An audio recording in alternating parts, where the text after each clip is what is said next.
연골판이 파열되었다고 해서 무조건 수술해야 하는 것은 아닙니다. 오히려 최근 정형외과 트렌드는 가능하면 수술하지 않고 특히 절제술, 보존적으로 치료하는 것을 권장하는 추세입니다. 연골판은 한번 잘라내면 다시 생기지 않는 중요한 쿠션이기 때문입니다. 1. 수술 없이 치료하는 경우 보존적 치료. 중년 이후 발생하는 파열의 상당수는 수술 없이 좋아질 수 있습니다. 나이가 들면서 연골판이 닳아 조금 찢어진 경우입니다. 이는 마치 얼굴의 주름살과 같아서 수술로 잘라낸다고 해도 통증이 드라마틱하게 줄지 않는 경우가 많습니다. 가로 방향 파열, 수평 파열 연골판이 결을 따라 수평으로 찢어진 경우 구조적으로 비교적 안정적이라 더 이상 찢어질 위험이 적습니다. 혈관이 있는 부위 레드존 연골판의 바깥쪽 13지점은 혈관이 지나갑니다. 이 부위가 찢어지면 피가 통하므로 자연 치유가 될 가능성이 높습니다. 증상이 경미할 때 붓기가 심하지 않고 걷는데 큰 지장이 없다면 근력 운동으로 허벅지 근육을 키워 무릎을 잡아주는 것만으로도 충분한 경우가 많습니다. 2. 수술을 꼭 고려해야 하는 경우 자연 치유가 불가능하거나 방치하면 관절염이 급속도로 진행될 위험이 있을 때는 수술이 필요합니다. 무릎 잠김 락킹 찢어진 연골판 조각이 무릎 관절 사이에 끼어서 무릎이 갑자기 펴지지도 구부러지지도 않는 현상입니다.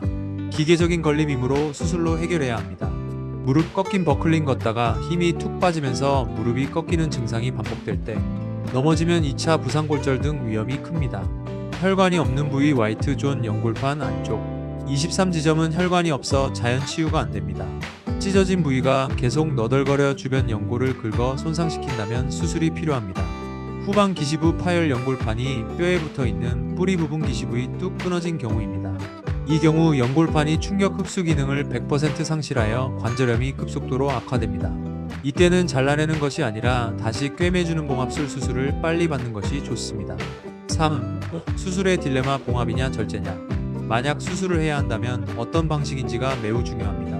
봉합술 꿰매기. 찢어진 부위를 꿰매서 살리는 수술입니다. 가장 이상적이지만 혈관이 통하는 부위이거나 파열 모양이 예쁠 때만 가능합니다. 재활 기간이 길고 목발 사용 등 다시 찢어질 위험이 있습니다. 절제술 잘라내기. 너덜거리는 부위만 다듬어 잘라내는 수술입니다. 통증은 빨리 없어지고 재활도 빠릅니다. 치명적 단점 쿠션 연골판이 줄어들기 때문에 뼈와 뼈가 직접 부딪히게 되어 퇴행성 관절염이 훨씬 빨리 옵니다. 연골판은 맹장이 아닙니다. 없어도 되는 조직이 아니라 무릎의 생명인 쿠션입니다. 어떤 모양으로 어디가 찢어졌느냐가 중요합니다. 생활에 지장이 없다면 수술할 필요 없습니다. 최소 3개월 정도는 보존적 치료약, 주사, 운동을 먼저 해보고 그래도 통증이 지속될 때 수술을 결정해도 늦지 않습니다.